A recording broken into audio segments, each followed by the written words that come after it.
Hello everyone, this is Colloquium by Professor Michael Rutkowski from State University. Michael did his PhD from State University of Prof. Then he did his postdoc from Minnesota University, Claudius Canada. Then the second postdoc from Stockholm University, Matt Nice. Since 2018, he joined Louis State University in the universities. Michael's research interests are in early-type galaxies, the star formation in early-type galaxies, to ranging from cosmic reionization. So he is basically an observational astronomer, and we have been thinking of using IUCAA since 2017, I think.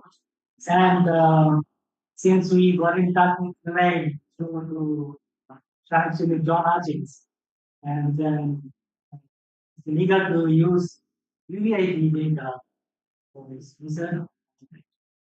Is visiting now. Today, talk about how UV reveals cosmic evolution. Big overview with the just see AstroSat and JWST to see what Thanks. Can everyone hear it right? Okay, so first introduce a little bit. Minnesota State University is a relatively small university in southern Minnesota. You may have heard of University of Minnesota, the larger of the two. We have a few thousand students, but we have some graduate population. So the real reason I'm here, reason I can come here is that I'm on sabbatical this year, which means all of the work I've done for the past 6 years since I started is now completely trying to get your house. The first place to stop to go if you're here when I'm on 4 weeks to go. We'll be with you know, years since we first started talking for email. Later, how we'll reference that later. I'm in room A23, excuse me, E230. Don't have any questions about anything that I discussed today. I say, oh, you come see me. It's not that I think you ask the question. It's just that I might give you the wrong answer in the spot.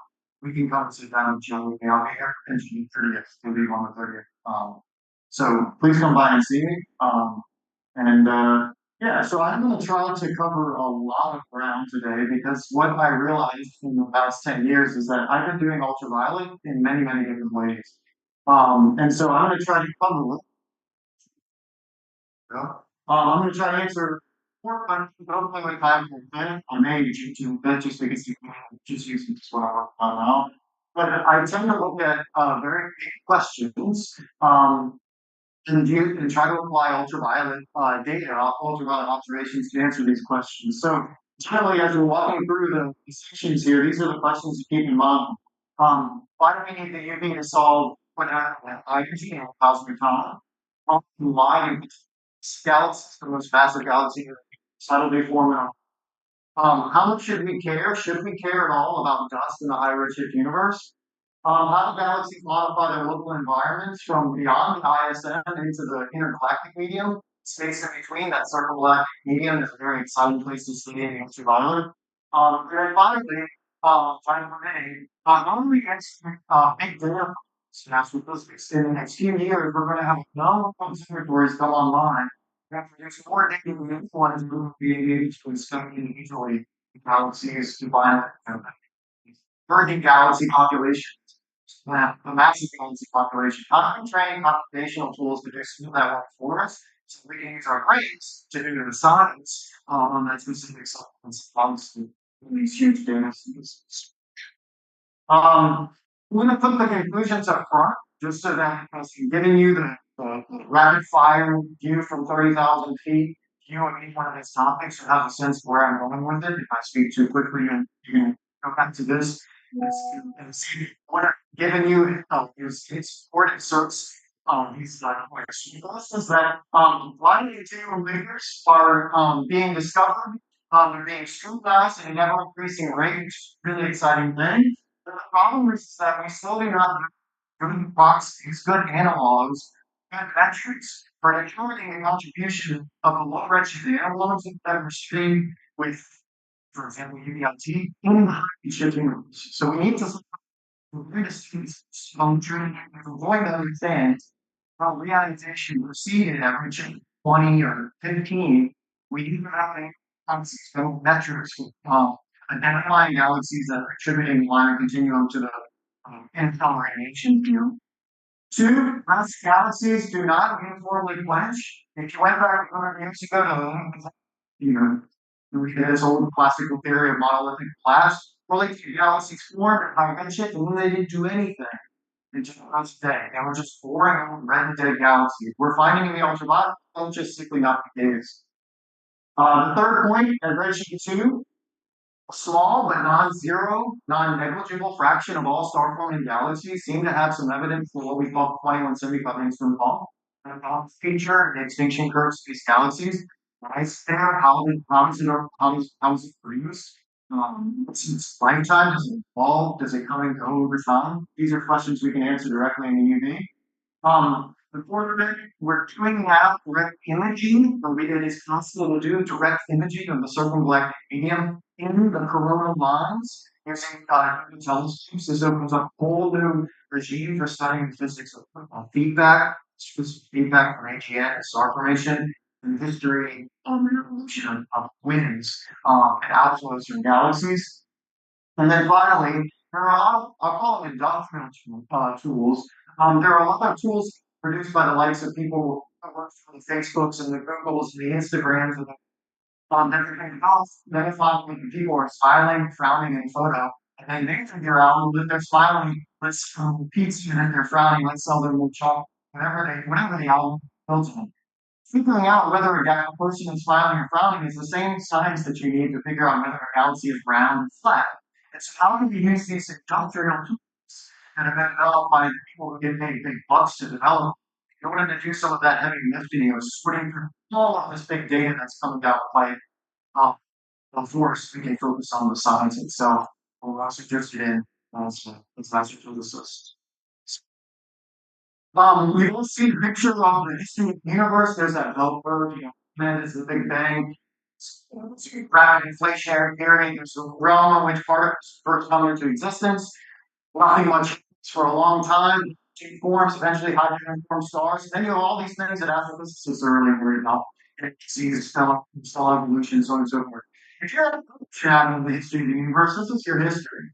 You wonder, most of you atoms only experience one thing, which is the transition from time. At some point in cosmic history, somewhere beyond redshift 15, the hydrogen that was formed, hydrogen that was formed was 100% neutral, electrons were bound to protons, and at some point, that recombination event, and when we're quote unquote the dark agent, or nothing much happened for physicists to study. And then presumably stars or some high energy ionizing source are related to electrons. Moving into the earth in the universe. Space between galaxies. How does that? Well, the task is pretty easy. To understand how stars are ionizing the interstellar or the interstellar electric medium, all you need to do is you need line a few photons, the high energy photons from stars escaping a million bonds. We can only think of two different ways in which that happens. You have a star that's born within some gas cloud. Gas cloud is, of course, rich in hydrogen. It's going to absorb that light and continue to it out to the galactic medium. And so punch holes through it, sort of a picket fence model. Or maybe you can start churning out nutrients at such a rate that they just really feel it's not to photons that produce quickly with steep power. So these two different models, they get right to this is generally what we call radiation and density bounded scenarios. In one case, you have a helium, of course, there's stellarium. In this case, you have too many line continuum for the gas that you have available and shine through into the intergalactic medium.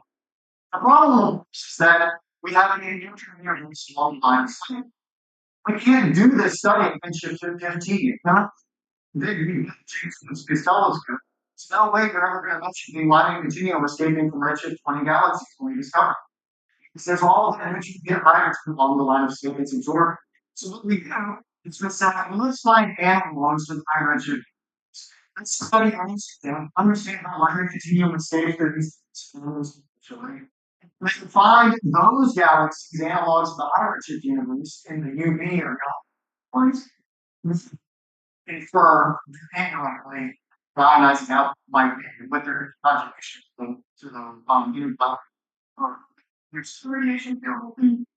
Now, when I started this, and I think it's supposed to in 2013, the number of galaxies producing line continuum in low redshift universe, you could literally have them on one hand, maybe two.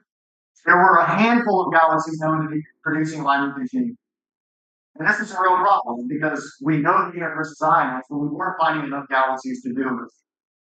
Many of the problems that we had were that we didn't have the resolution. We found, for example, with galaxies, UV light or potential leakers, spatial resolution, they had intervals, low redshift galaxies that were speared out of a low resolution beam of galaxies. But when we looked at HSC, they found the redshift actually leaking line of continuum, they just appeared as switch. There were hundreds that's invested with HST to do this follow up, and in the first couple of years of my time working in line of continuum, it's all coming event. So, and I said in my postdoc, my first postdoc, my job was to try to build a line of continuum leaking sample that was confirmed line of continuum leakers and use that to extrapolate to high redshift. So to do that, you need to optical and infrared photometry or spectroscopy. You need to know exactly history, what the dust frequencies of the galaxies are that you're observing, because all of that is going to impact the amount of light that escapes. And you also need high spatial resolution imaging. You need to be able to remove those interlopers that are confusing your statistics and find the true line of continuum leakers of the sample. So to do this, we combine UCAA and GALAX. GALAX was UV telescope at the time of Newtonian's science in the ultraviolet. HST has a program itself the year before the postdoc called the pre-HST program. And this program produced a lot of really messy looking data. This is a Grizzle spectrum, Grizzle image. So everything that is imaged by Hubble on the field is dispersed. All the light contains roughly 1.2 and 1.5 microns light. So all of these spectra here are typically the first order or the zeroth order sparse spectrum through that gristle. And so it's my job to go in and identify in these galaxies the H alpha emitters, which would place them, given that wavelength range of redshift of about 1, with their balance, the only channel would be sensitive to escaping line of continuum. Because we had direct sensing on the field as well, we can determine if some balance is isolated in space or not. True line of continuum. Now, while I was doing this work, along with very important paper, I think, I saw where they were seeking a very low redshift, 0.2 or 0.3 redshift, green P galaxies. Green because they have very strong oxygen 3 image, fine ACS green band. What they found following up these highly star forming galaxies in the local universe was that galaxies which had very high O3 to O2, oxygen 3, oxygen 2 nebular line emission, were very strong along the continuum linkage. Sometimes 60, 70% of the line continuum in the galaxy is actually escaping out into the local vicinity.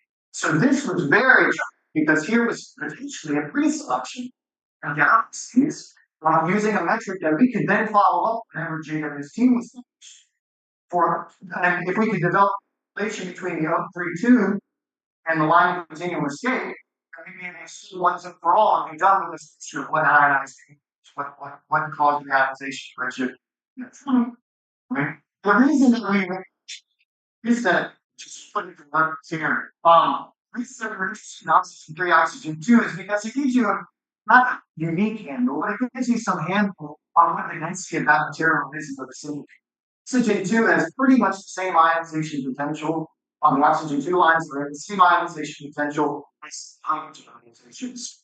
5 So if you have really, really strong O3, which is these are target sex sneaking photon use, and you have simply low oxygen, it negative. It's not true, it's not a firm indication, but it could indicate that hydrogen is relatively well reduced in the local environment, so that its energy photons, the line and continuum may be escaping, and can escape out better. You usually have a lot of hydrogen to absorb to the source of those ions. In my second project, what I did is HDUV data, which was a program to do 275 image 275 on Hubble imaging of some of the standard deep fields, extragalactic deep fields that Hubble was repeatedly observed. Since 30 years. And I just went through the stuff about to small and example to Nicholas. You see the distribution here in terms of mass. The local distribution of galaxies is shown as contours. These galaxies, the scale boxes into which you typically find alignment figures, alignment rate galaxies. And then here are those 0.32 elements, 3 just takes you and all the things that I can do is to the HTV field. And we're looking at all these two galaxies, big contacts, violation rate, separation galaxies. So, this is what we've got. Nothing. So for the first 3 years of my life as a postdoc, my publications were all focused on non-detections. We weren't finding, we are not with this pre-selection, any galaxies meeting line continuum individually. And so we did the next best thing, which is to take all the non-detections, stack hundreds of galaxies in these, it's sequence of, John based on galaxies, high mass versus low mass. We tried all the slices I example out, wanted to number stacked it. We found that none of these galaxies can be hydrogen. So these numbers here, the escape fraction of the line of continuum is reduced and actually escapes into the galactic medium, time as hydrogen. All of these numbers are on limits. So we can only place upper limits on the contribution of these different types of galaxies on reionization. Okay? But as it turns out, small non-radial emitters continue to be identified by continuum levels through 2017, when I got an email, right? 1:29 a.m. on 2018, and I got a blue minute. The conference just 6 months prior to national. He said, that was UVIT data. Well, are many galaxies in particular interested in looking at pillars? And I was just finished 32. And there are a couple of smaller 32 meters, one in particular, in which the line flux was greater than 10, which is 3 or 4 magnitude high. Average in the galaxy and so on. When I sent to this, what did I and wrote an agent and this galaxy here, and it turns out this is firing continual later. This was the They published, I think, one paper of the year or something, and 3 millions of rupees for that. So, I guess really seven apps right now. And I was just not on these two winners that I was interested in. This was the one galaxy. There were literally only two galaxies. They turned out to be if you guys have a career in astrophysics, you have to make a lot of allocations.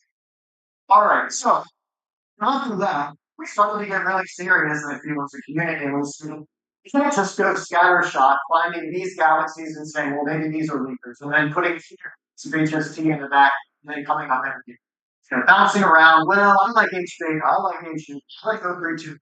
This became too competitive. We didn't have enough time in HST, so we did it simply for people, which we call the low redshift line continuum survey, led by JWST of Williams College, Massachusetts. We built a sample of about 60 galaxies. We selected, basically, we had a Venn diagram to see. Some from column A, column B, column C, and then some of these were divided to pi H alpha, 3 H alpha. So, look at these galaxies. Let's use the cost spectrum and ultraviolet spectrograph on HST to align the rest of the line continuum in these redshift 3 galaxies.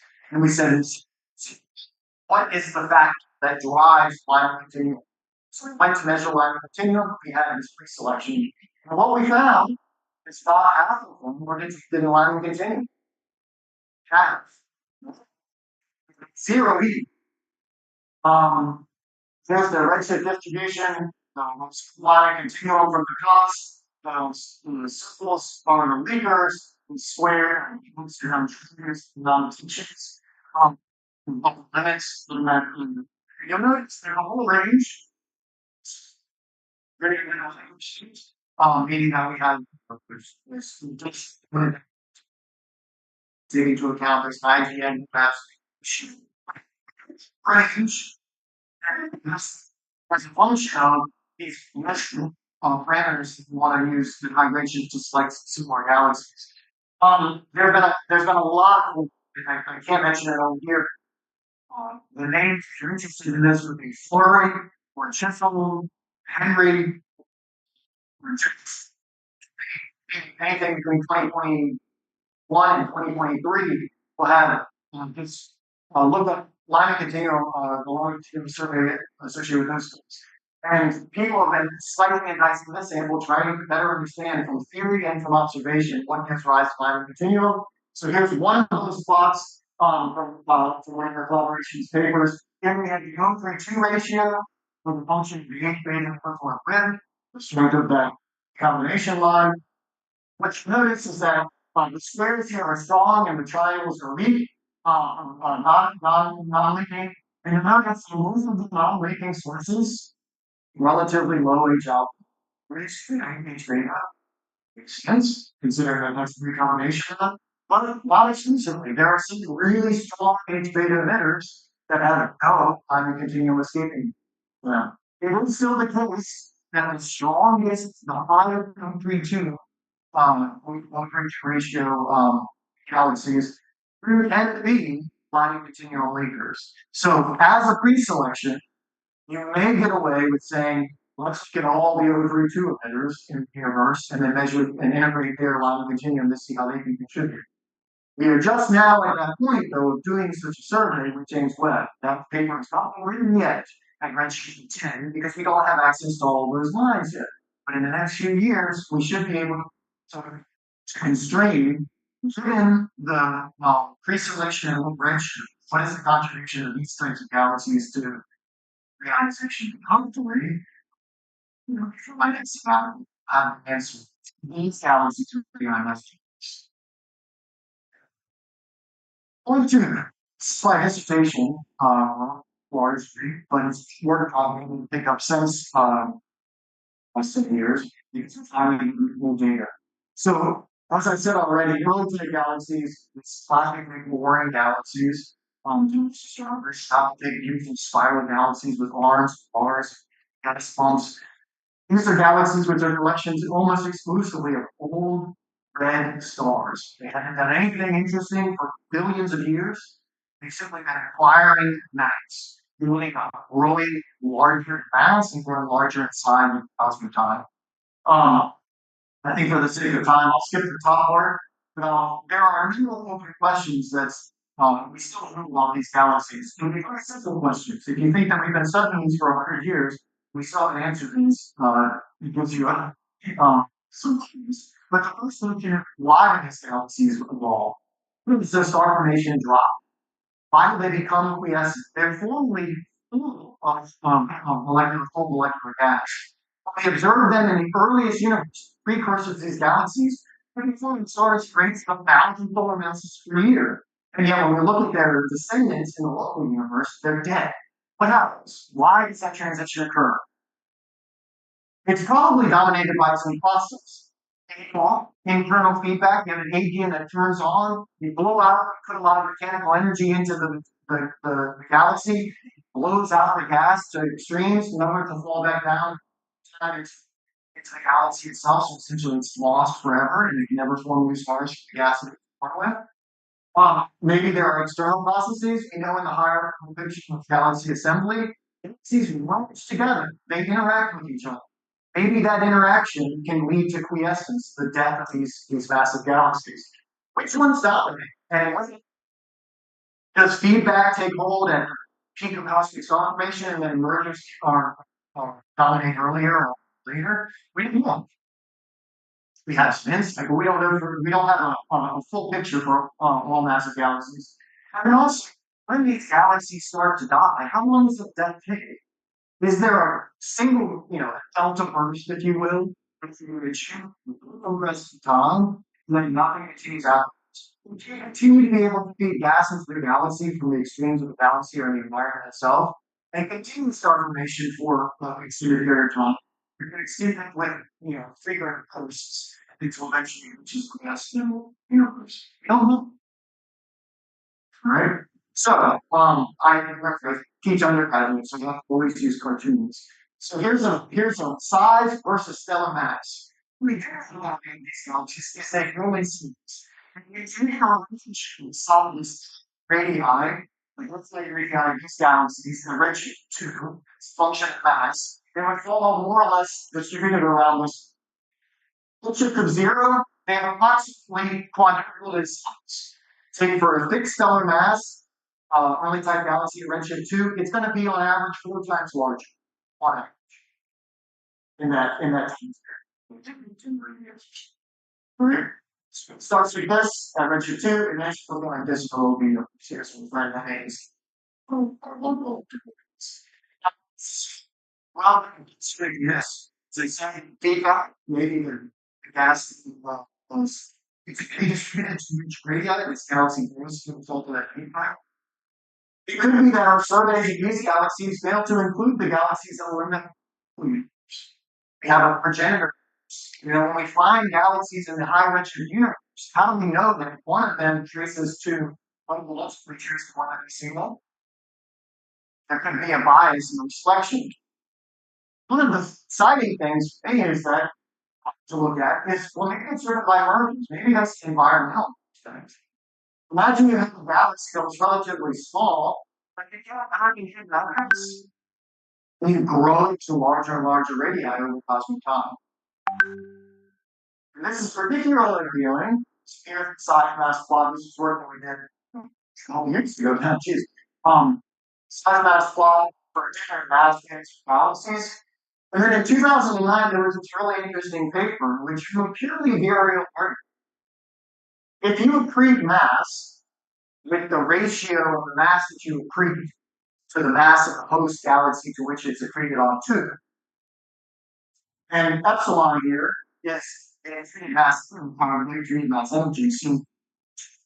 So with small groups, you have relatively low velocities between the accreted mass and the host which is accreted. Here, epsilon is really small. You can plug in the numbers here. If you double the mass through very, very small events, accreting on 1/1000th of mass 1,000 times over that cosmic time. So you double, let's say or it's you double the mass. You double the mass of the galaxy. If you double the mass of the galaxy, you're going to have a resisting increase in the speed of the galaxy, which is of the order we observe in the universe. And so what I did in graduate school was there are a few things that all these galaxies. They all have sulfurish and they don't have cold molecular gas. The gas is too hot to form their own spheres. We also know that low-mass galaxies, dwarf galaxies, should be rich in gas. You look at low-mass dwarf galaxies, they tend to the most exciting sparkling galaxies in the whole universe. Don't pick little things, LMC or SMC. The biggest local clusters of young stars are in galaxy. So there's lots of this what I did was, well, if it's possible to increase the size of the galaxy for a small increase in lights, for the mass. Some of these marchers are also gas rich. Yeah. Dwarf galaxies never belong to a will become see? And you create a little bit of mass full of molecular gas plus in every so often one of those merger does. Well, you may bring in enough gas and circulate in the floor, or the fuel doesn't fall in. Maybe it's just songs because it's full of molecular gas.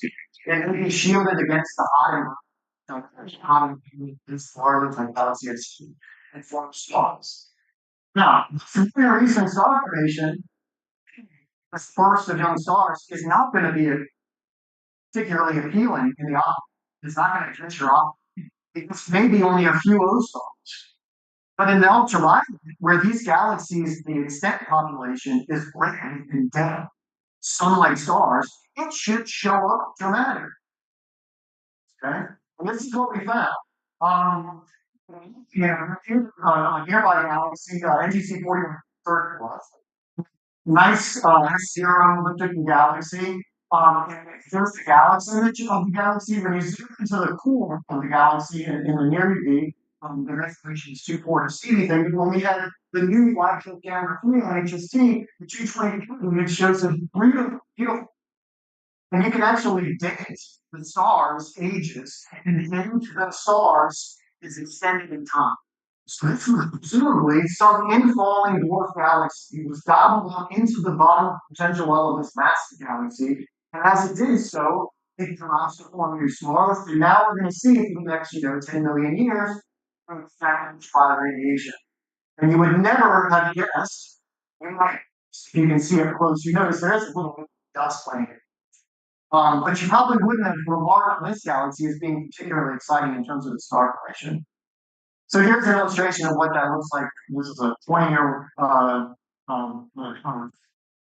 not that, it's 11 years old. 11-year-old figure, you can tell because I still use IDL. Here's the old galaxy cell population. I haven't put any nebular gas in there. It doesn't matter. Here's the young cell population with a total mass which is about less than 1% of the mass of the galaxy itself. You only had these data points, for example, the PVIZ or the PVIZF in record. You would never know. It would never see a young cell population because these stars far outshines these young stars. As soon as you have access to the 225, 275, 336 bands in HST, that young cell population is going to pop right out. It's strongly differentiated from the brain population, the world population. Spotted in all future mixed galaxies in the EOS field, where we have this new UV data from Hubble with the Wide-Field Camera 3 installed. We picked out old massive galaxies in the optical that were greater than 15 years old, up to 10 billion years old, from this field with large masses. And what we found out, we didn't have too many of these galaxies that we could do this for, but the blue dots, these are galaxies that were in that field, which were identified with a small residual star formation, less than about 1%, 0.1 to 1% of the total mass, and with an age running about 3 years. And the various trend lines you see on here in the size mass plot, those are the various trends you get from the local universe. So these are late time galaxy size evolution. the size evolution for redshift 0, slowing galaxies, against the relatively high redshift, redshift range usually. The galaxies are distributed along the size mass relationship. But at the highest mass end, if it's only on one front end, it's only one eye, and I suggest in my dissertation, well, we never put it in the because it's too statistical. It's just, but you might say, yeah, look at this. Maybe that's environmental. Maybe the more dense galaxies are more likely to have many stars in them if it's historical galaxies. Now, let's just dive in. This is the whole data set that we have. We didn't have any more early type galaxies to look at. Every year, for about 10 years, we put in an HST proposal to do the whole four extragalactic deep fields in candles.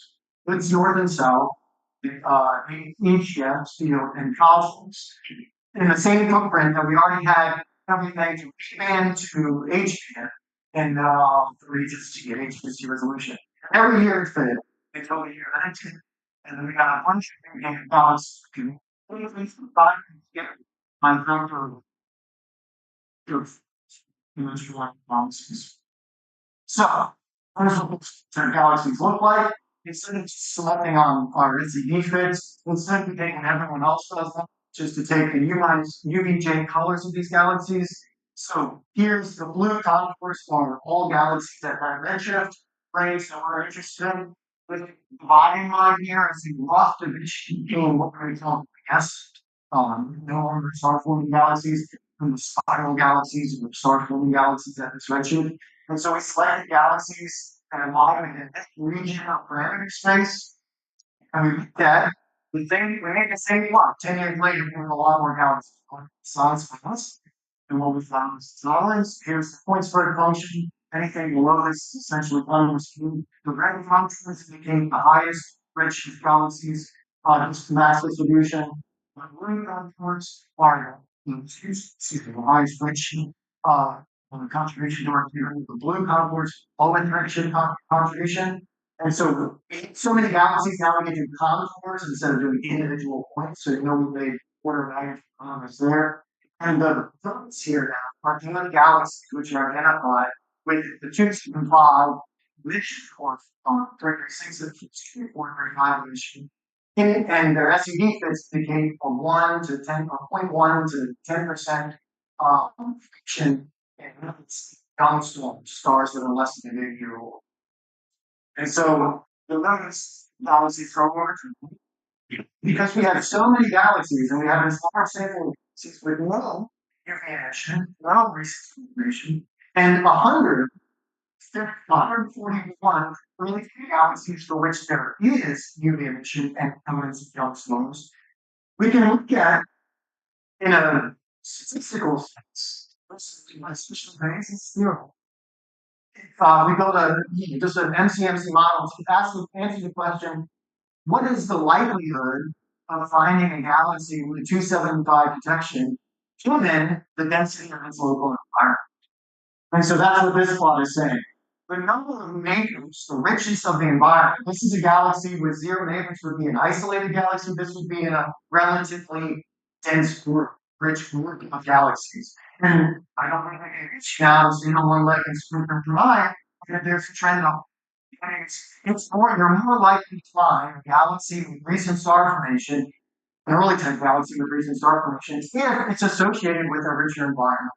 Now, forewarning, correlation does not imply causation. We haven't proven mergers are driving the recent star formation. When I get back home, we'll be able to work with UDIT data to look at those years and they find cool evidence from towards those companions.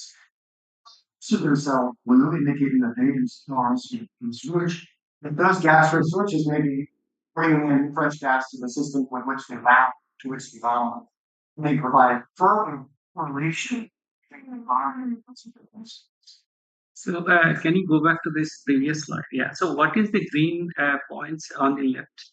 So blue. So we have three redshift things. I didn't got the green contours just because it gets too busy, but it's the middle redshift range between 0.75 and 0.25 redshift. And it seems they're spread across blue and red. Yeah, because they're in terms of their ages. If all of these galaxies were formed between or the old population is between 4 and 6 billion years old, then these galaxies are relatively younger galaxies, relatively we're seeing them as an power which these are the power which is Red is the highest redshift. red is the highest redshift, so they're the smallest, most compact. Most of all galaxies are in the top. And how much is in terms of time difference, like red and blue population that you have? 3 billion years ballpark. It's the redshift range is 0.5 1.5. So The RE is the UV size or its size in some way? it's the size of the 160, the age is 260. So it's no, excuse me. Yeah, 125. So this is not the same rest frame, but it's always redward of 4,000 angstrom break. So it's basically what's the size of the whole stellar population in the galaxy? What's its radius? Okay. Topic 3. All right. More UV. So I mentioned at the outset, I'm interested very recently in the twins using from home. This is an introduction to that because this dot feature is not terribly well studied or well understood. I'm going to take this section by saying anyone who does high redshift or intermediate redshift galaxy evolution, it's heard at some point in their life that we rapidly observe photometry using some attenuation or extinction level. We don't care about how bright the galaxy is. We care about what the luminosity of the stars is, because the luminosity is telling us about the physics of the stars. Because galaxies are formed with gas and dust and stars, we have to take into account the obscuration of stars, so the absorption of stellar light or the extinction of stellar light by dust. Now, in these models, the Calzetti law or the Gordon extinction law that we typically apply, we're not a second law. The extinction, one of these small. So the Milky Way extinction, let's look at Calzetti for example. The Calzetti wants to smooth adaptation. So a function of wavelength, extinction normalized to 8 AV. Calzetti law is essentially well, the SEC sort of Gordon, the shell model, the shell of the SEC. It's also how steeper in the ultraviolet, the shorter wavelengths. The Milky Way, though, you'll notice, emerges from this power law. It has a small bubble extinction. It is at 2175. And, sorry, it's the Milky Way. This work here is from the galaxies by Samir Salim out to redshift 1 using slow. In which they had the meaning extinction law for these galaxies. And what you notice is that unlike the Calzetti SEC law that's typically applied, you have a bubble. Now, why do we care? Oh, well, Salim's not the only one who's we found this 2175 angstrom bump in GRB afterglows. Massive star that explodes, that shockwave blasts through the medium. In that medium, there is this 2175 angstrom carrier, some massive dust ring, massive particle that's absorbing at those wavelengths. We find it in other populations, and we find it in the line of sight and within quasars themselves. So you have that big dusty disk around the 3D AGN that's hosting 2175 angstrom carriers. We don't know what they are, but we know it exists. But when you're studying high redshift galaxies, especially star-forming galaxies at redshift of 8, so with JWST, we're typically just going to assume a Calzetti attenuation and move on in order to get at the underlying true luminosity of the galaxy. All right? What happens if we make the wrong assumption to an attenuation law? I need to find the error in those here. What I try to do is that this is the ratio of the thickness, the UVC. So what's the slope of the ultraviolet between 1500 and 2500 angstroms roughly that you would measure from a galaxy? Here, you did not account for 2175 angstrom bump falling into your bandpass in the near UV. Does that make sense? So you have two filters. One of the filters is going to have an absorption feature. This is an extinction bump. So in observation, it's absorption. One of these bands is going to be artificially fainter than you would expect. Now, if you assume a Calzetti law, you're not accounting for this at all. But if you assume one, it's going to change what you measure for your gain slope. So an average ball strength, let's say, you might expect that the beta that you measure would be off by 20 or 30%. So your beta slope is 3, you actually would measure minus 2.7. That makes sense? Why does that matter? Well, a lot of people will use that beta as a measure for star formation to understand, how young the evolution is.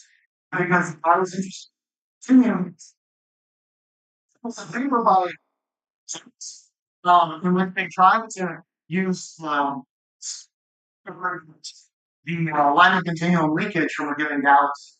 So UV slope, log equivalent width of the H beta emission. This is a similar plot that we've seen before, but these curves on this plot correspond to different age populations with escape fractions. So imagine you have an escape fraction with, let's say, escape fraction 60%. And you have 30% in dimension beta. What you would infer that the escape fraction for this galaxy somewhere over here, generally there. You would multiply 25% in your escape fraction.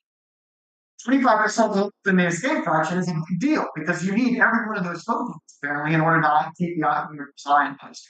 So that was my motivation for looking at this. There are other reasons to care about 21, 25 and plus. And plus more I mean ducks evolution, for the context of when we build this giant UV telescope called James Webb, this is a current telescope, and everything we're doing at high redshift is in ultraviolet.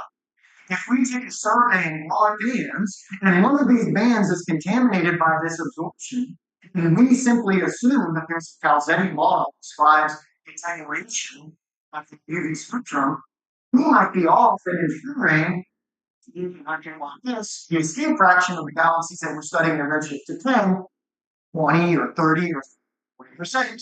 It's a big deal. So we went about looking. I had 4 students and myself. We classified all the galaxies that were observed in what's called the PAIRS program, which is a survey with HST that runs through mostly the center of the good north and south fields. And we classified every galaxy we saw. It's either a yes and every bump. So the absorption in the spectrum, maybe and no. Okay. And then we stack them all together. What you'll see is a stack of all of those galaxies, which we didn't identify with any bump, and the galaxies without error bars, as you can see kind of clearly.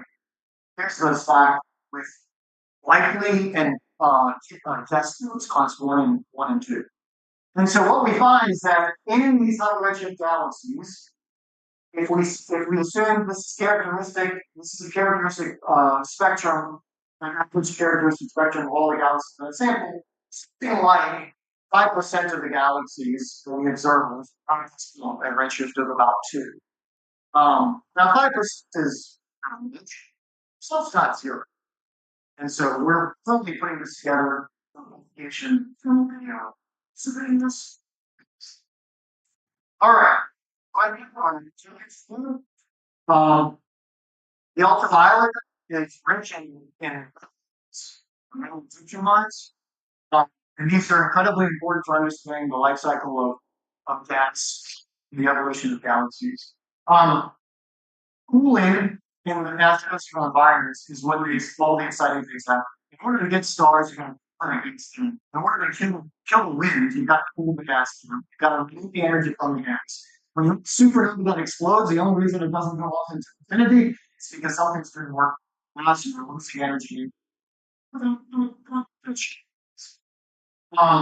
the optical, we spent 100 years looking at nebular emission lines to study the cooling that can occur in the environments around young stars.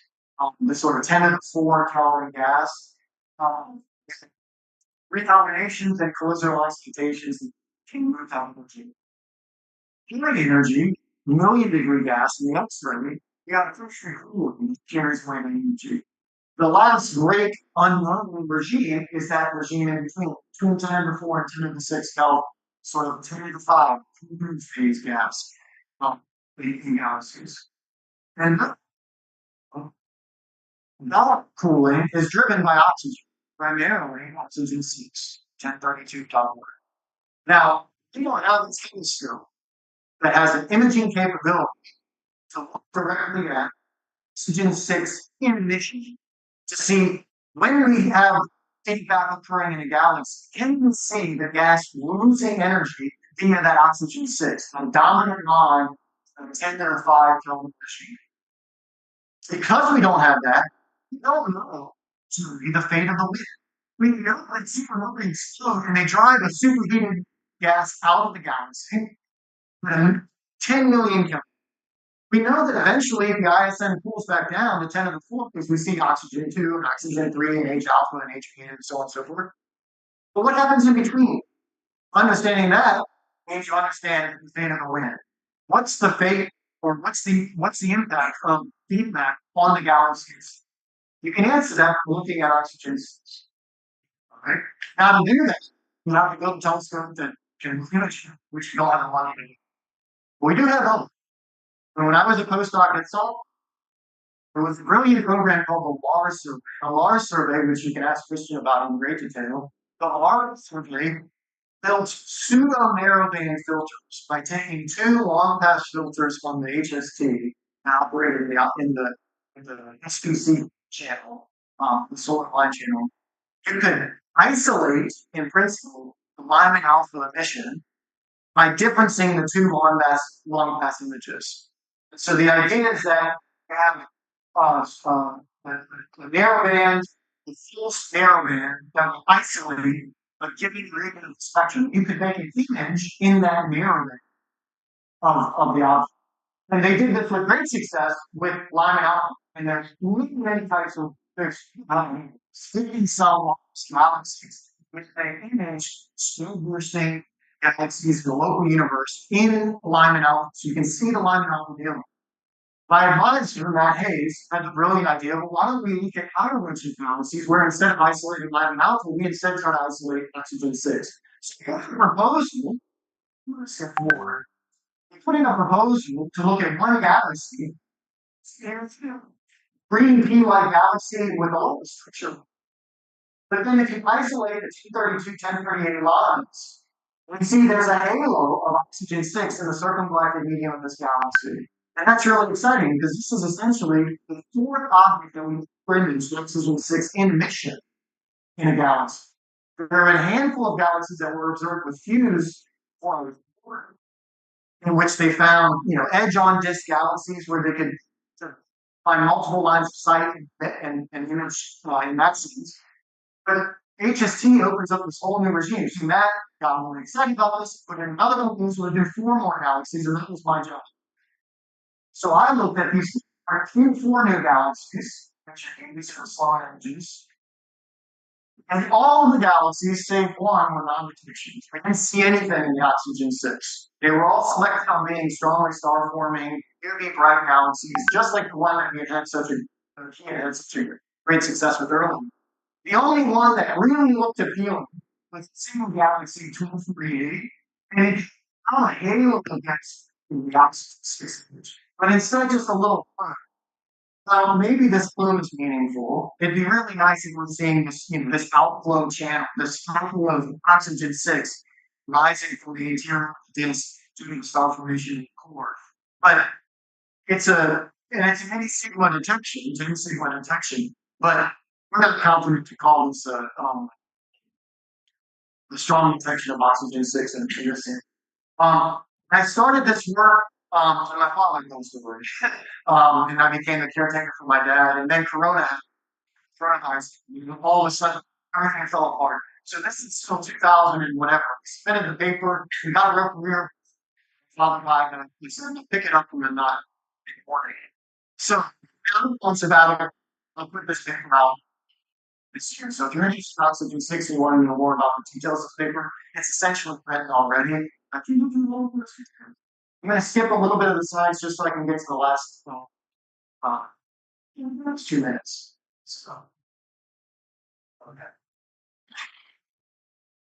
All right. The last little bit I wanted to talk about was machine learning because this was something that I've been able to do here already, and I look forward to doing it in the future. We're entering into an era of big data astronomy. JWST can return hundreds of gigabytes a day, but when urban things go this long, we're going to be surveying the entire sky every 3 days. That's going to be tens of terabytes of data. And Lumen is launched next year. We'll have 2,000, tens to hundreds of thousands times as many galaxies as we've ever observed with HST. We're going to have more data than we're going to know to do to that Euclid, add to that LSST. None of you who are getting PhDs in astrophysics want to spend their entire careers simply selecting a sample of galaxies to follow up for, in depth, do the science that you're interested in. These data sets are going to be insurmountably large. You need to train computers to do that. And since I was a little university, which doesn't have access to a major telescope, and these tools are free and available now, I thought maybe I should start looking in this direction. It's growing my skills in this.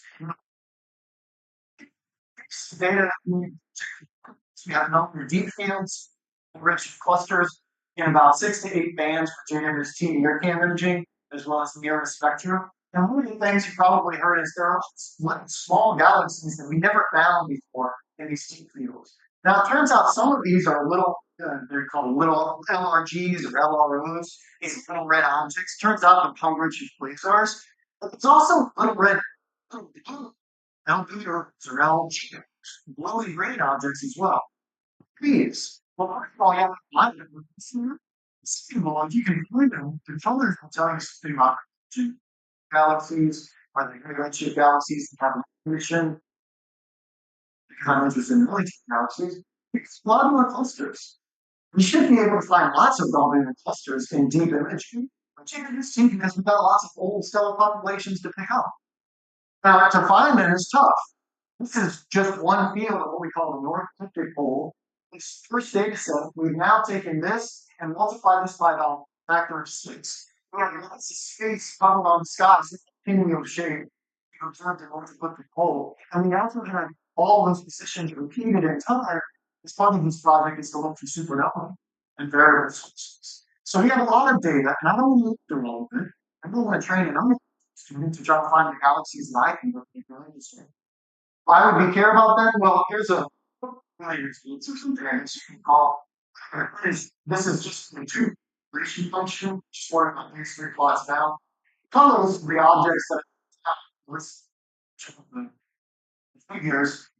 This blue curve, this is the 2-point correlation function that you would expect for a clustering model. So we have an expectation of how galaxies should be clustered in the universe in which we live. You can put the clustering, the 2-point correlation function that you measure for these objects. And so what I'm doing right now is looking at objects, all of the foreground galaxies, and saying, is there a correlation between the blue and the red sources in that field? So I'm going to find those. There are other things we can do with that, lots of early type galaxy studies. But you need, if you want to use a machine learning code, you need a training set. If you use the data itself, you usually don't have enough galaxies to do it well. So I tried initially, I said, well, all of these galaxies that I can find by eye that are interesting, let's throw those into a training algorithm, and then all the machine learning failed. But there are large databases already available. The Galaxy Zoo, for example, is that people, while they're making dinner, classify galaxies around the planet, bar and unbarred, spiral arms, how many spiral arms, so on and so forth. They've made all this data available. You can go to the Sloan website and you can download the data model that has every classification, something like 500,000 galaxies, and you can use that as your training set. All right, so I'm going to stick that. And so the first thing I did was I wanted to figure out using that training, and I applied it to another program called the Passage program. This is a program for which we have spectra direct imaging with nearest in which JWST. We have solution for filters. So the data 200 200, enough 15, 150 formations. But these fields were comparing quite a year with influence looking at a quiz for JWST in primary. Someone's looking at, you know, fusion line, spectroscopy over here. So then we get free data over here. So JWST can operate multiple cameras, it has enough juice to do that. And we say, give us as much of that data. We got $600. $600 of JWST time. It's not easy to get. We ended up not getting the full 600. We got about 500 of those hours. But we have imaging and spectroscopy for lots of galaxies, and we don't have a good pre-selection on the types of galaxies that we can find in the field because these are random positions. There's no guarantee that anyone's seen this galaxy before. So we don't have stones. We don't have any the star formation history. We don't have any other data. All we have is JWST for this galaxy. So I use the machine learning code to find galaxies that are of interest to me. And it turns out I really like boring looking galaxies, big round galaxies. And if Facebook can figure out whether you're smiling or frowning, surely an algorithm should be able to find out whether a galaxy is round like a ball or flat like a disc. And so that's what I did first. And I have emission lines for all these. Here's all the spirals that here's all of them. Here's many of the spirals I found in this galaxy. There's a chunch. It finds these stars where the centers of the stars come down. And instead of there being tens of thousands of galaxies to look at, I can say a galaxy that's identifying 100% confidence of having this mythology, and then you can go through it. But all of the less than I know, good. Scripture also has scripture. And I have read through, I can measure lines, I can use certain lines to measure redshifts, and I can look at what's the frequency of star formation as a function of distance between two galaxies, or questions like these, big data sets. And the last slide, I think, Sister Sashira's working on. This is the same model, but applied to simulated galaxies in TNG. Now, I don't want to give away too much of her work. It's in prep, but she's looking at extended UV disks. And in order to find these galaxies, you first need to find all the spiral galaxies in the sample in that simulated data.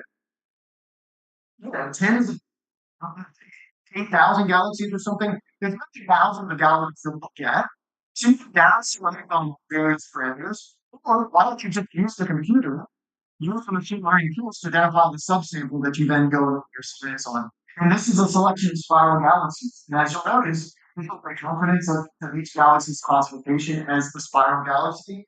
And, above 80-85% confidence, all these galaxies look like spiral galaxies. So this is sort of training baby steps now, because this data is relatively small. In the next few years, when you get a million galaxies from LSST and you need to find all the spiral galaxies, the only way you're going to be able to look at a million galaxies is by using a tool first to winnow down that sample into the smaller subset that you then inspect yourself. So that's all I have. I'm 1 minute over, so I'll take it with you back.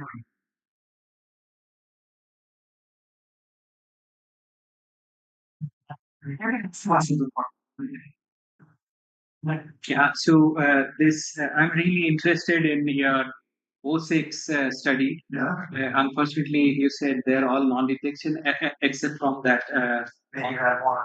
Yeah, so I was hoping that you detect something.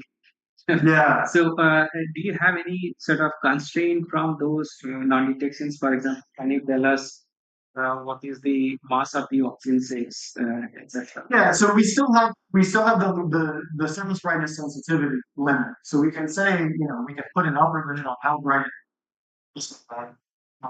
How it could be no brighter than we're detecting at 3, 5, 6, or whatever. So we can it's in the paper. But the constraints are relatively poor, and because the there's a lot there is significant noise to take into account. And so the error bars if you figure it that way, relatively. Okay, so I'll like to talk to you regarding this later. But what do you think is different between the galaxy studied by Matt and you? Like, why he found it? He was just being lucky? At this time, I would say you got really lucky. Now, some of the issue is also So I agree. If we go back to the selection, these galaxies weren't all selected. They're not individual galaxies. So part of it is probably selection. But what we first thought is, so, here, your diagrams. Um, these galaxies are super bright in the ultraviolet, and some of them are relatively faint. Some of them are, they all sort of lie along the boundaries, so they should all be similar that way, but they aren't the same. Some of them are just brighter in the ultraviolet. And what I hope to find was the strength of these lines, the strength of you know, um, Matt's galaxy didn't have Argon 4, but two of ours did, and 1248 did an Argon 4 protection. And so in that case, the time when I was doing, I know what more now, but I thought, well, maybe it's something like the age of this that's occurred. But the cooling time is very, very cheap. So if you want to observe the oxygen 6, well, to catch it within 100,000 years, basically, of the star burden that drives it. And so um, the strong emission lines are correlated with the youngest population stars, the brightest population stars, and we didn't catch the stars at the right time. We catch the supernova at the right time. If I remember correctly, Math Galaxy is like classified as green pea. But it's a green pea. There's only this one, the first one. This is not green pea. This is 1248. So this is 48. No, this one's 1248. This is the only quote unquote top space. This is, no, it's not labeled here, but it's either this one or this one. It's very bright galaxy. So he got lucky. That's the physical answer. I think the answer is that there's something. If I a reinterpretation of the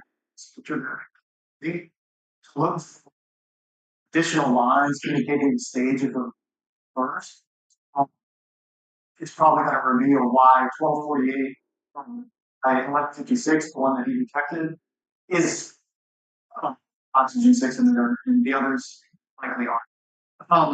I will say is you know, if you have these students, you get the density from it.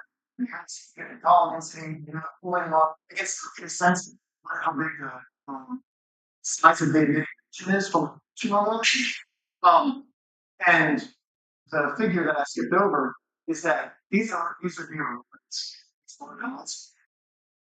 So this is essentially just driven. This is 0.6 degree, and that's not terribly. It's exclude much of the diagram. So size of our emitting regions, which is still not super great. Yeah. So is it possible to sort of convert it in terms of mass? Yeah, if you know, yeah, you can. Because we are doing a similar study using UV absorption line spectroscopy, in which we could constrain the mass basically out to the virial areas. And I'd like to discuss with you with paper ready. In 230. Yes. So do I get to ask one more question? Well, okay. So from the first part, this thing. So in view of this little red dot population, do you think it is like it makes sense to study liquors or not these days? Oh, you mean with these quasars? Well, the thing is that they're pumping out photons, but they're also much chunkier. The escape fraction is lower, and their density is not terribly. So, and they're also quite massive. It takes a long time to put those places. So even if we're finding one, it's just 6 or 7 or so. Wow, ever. So the I think the latest is that stellar population is still our main driver for reionization. Contribution higher redshift though, waves almost it's turning on it. Redshift feeling too reionization, anything, contributing more you don't have that.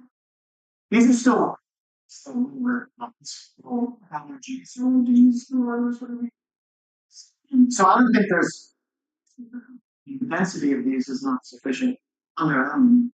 And they certainly don't do anything for you at redshift 25, or ionization first kicks in.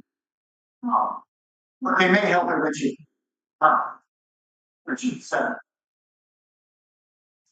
Where they do go. And after him, right? Yeah, Right. Is there any other question from you guys?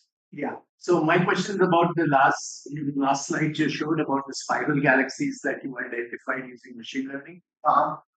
You say a little bit about how you constructed the training school and what kind of machine learning, what kind of deep learning architecture you use. Yeah, it's really these incredible.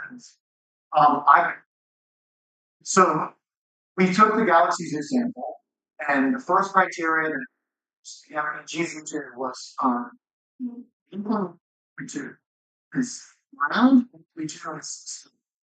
so that's a coding name. It's a binary classification. Binary classification. And then we use TensorFlow. So TensorFlow is now modified and it has Keras models, and all of these are publicly there. They're fairly documented. Slide. Kids not. I was watching this course where with the entry clip to figure out how to build my data application. It's very easy.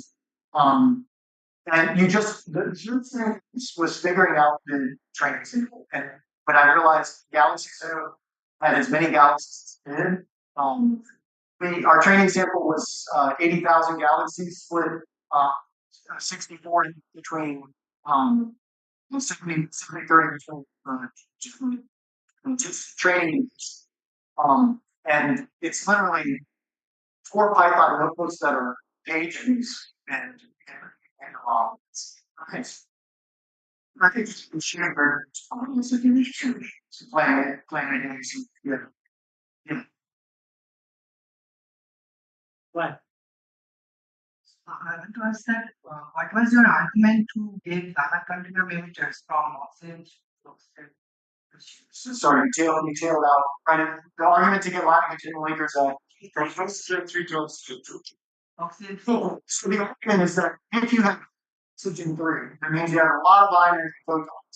If you have oxygen 2, it means you probably have a lot of ions and photons too. If you have low oxygen 2 and high oxygen 3, that makes me which is minus achieved potential as oxygen 2, is relatively depleted. And so maybe what that's indicating is that some configuration photons is at least along line of sight. So the likelihood of leaking out is much bigger. It's the general sense that it doesn't. I said, well, it might reach towards density bounded. It really does. It's hand-wavy art to teach you how, but it's really it's ratios. How much nutrients you have. But you can do the same thing. It's you can do the same thing with magnesium 2. The magnesium 2 UV lines in 2000 that's a 15 UV photon. So if you have high Mg2 emission, that can indicate that your hydrogen gas is relatively depleted. So Any other question?